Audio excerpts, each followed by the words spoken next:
అయితే ఆయన అంత్యక్రియలు హిందూ సాంప్రదాయం ప్రకారం శ్మశాన వాటికలో దహన సంస్కారాలు చేయలేదు. ఆయన కోరిక మేరకు ఆయన ఎక్కడైతే ఏ ఇంట్లో పుట్టారో, ఏ ఇంట్లో పెరిగారో, ఏ ఇంట్లో తన రాజకీయ జీవితం మొదలైందో, ఏ ఇంటి నుంచి తన రాజకీయ వ్యూహాలు రచించారో, ఏ ఇంట్లో తన ఆఖరి రోజులు గడిపారో అదే ఇంటి ప్రాంగణంలో తన భౌతిక కాయాన్ని ఖననం చేయాలని, పూడ్చాలని ఆయన మరణానికి ముందు కోరినట్టుగా తెలుస్తోంది. సో ఆయన ఇష్ట ప్రకారమే ఆయన నివాసంలోనే ఆయనకి ఇష్టమైన ఒక చెట్టు దగ్గర ఆయన భౌతిక కాయాన్ని ఖననం చేశారు.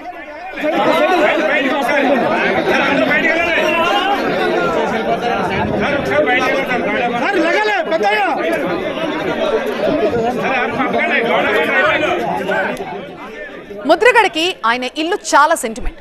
తాను ఏం చేసినా కూడా ఇక్కడి నుంచి చేశారు కాబట్టి ఇక్కడే తన శరీరాన్ని ఖననం చేయాలని కోరుకున్నారు. ఎక్కడ ఖననం చేయాలో కూడా ముందుగానే కుటుంబ సభ్యులకు చెప్పారట. తాను చనిపోయిన తర్వాత భార్య పుణ్యస్త్రీగానే ఉండాలని ముద్రగడ కోరుకున్నారట.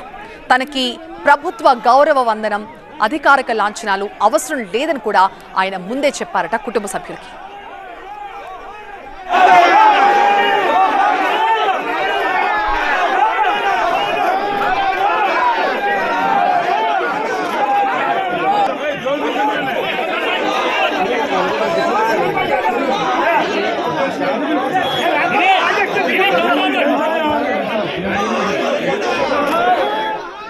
సో ఆయన మరణానంతరం తన అంతిమ సంస్కారాలు ఎలా చేయాలో చనిపోవడానికి ముందే ముద్రగడ ఒక పేపర్ మీద రాసి తన కుటుంబ సభ్యులకి ఇచ్చినట్టుగా చెప్తూ ఉన్నారు.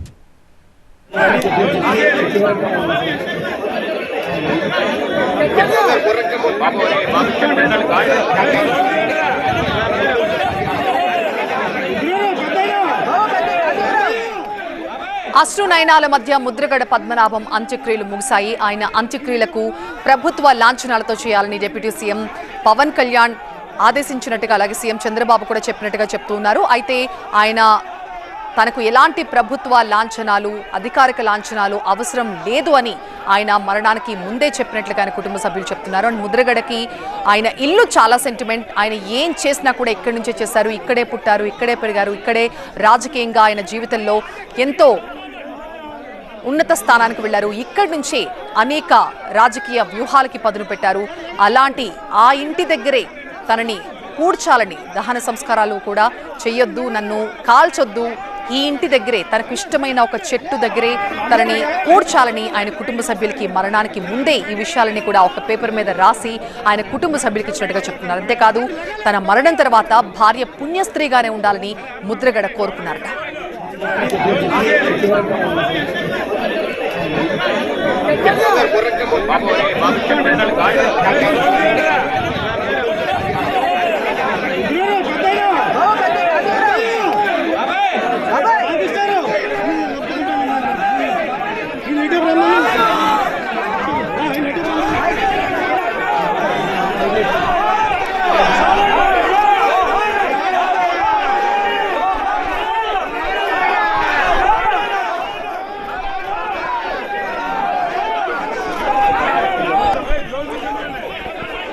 అభిమానుల అశ్రునయనాల మధ్య ముద్రగడ పద్మనాభం అంత్యక్రియలు ముగిశాయి. ఆయన అంత్యక్రియలు హిందూ సంప్రదాయం ప్రకారం శ్మశాన వాటికలో కాకుండా ఆయన ఇంటి ఆవరణలోనే చేశారు. ఎందుకంటే ముద్రగడకి ఇల్లు చాలా సెంటిమెంట్. ఆయన పుట్టి పెరిగింది, రాజకీయంగా ఓనమాలు దిద్దింది, రాజకీయంగా అత్యంత ఉన్నత స్థానాలకు అధిరోహించింది, ఎన్నో రాజకీయ వ్యూహాలకు పదును పెట్టింది, ఆయన జీవితంలో ఎత్తుపల్లాలు చూసింది, అన్నీ కూడా ఇల్లే. సో అలాంటి ఇల్లుని వదిలి వెళ్ళడం మరణానంతరం కూడా ముద్రగడకు ఇష్టం లేనట్టుంది. అందుకే ఆయన తన మరణానికి ముందే తన అంత్యక్రియలని ఎలా చేయాలనే విషయాన్ని చాలా క్లియర్గా ఒక పేపర్ మీద రాసి ఆయన కుటుంబ సభ్యులకి ఇచ్చారంట. సో ఆయన కోరిక ప్రకారం, ఆయన చివరి కోరికగా ఆయనకు నచ్చినట్లుగానే ఆయన అంతిమ సంస్కారాలు జరిగాయి. అయితే ఆయన తనకి ప్రభుత్వ లాంఛనాలు కానీ అధికారిక లాంఛనాలతో కూడా నా అంత్యక్రియలు జరపొద్దు అనే విషయాన్ని కూడా ఆయన కుటుంబ సభ్యులకి చెప్పినట్టుగా చెప్తూ ఉన్నారు.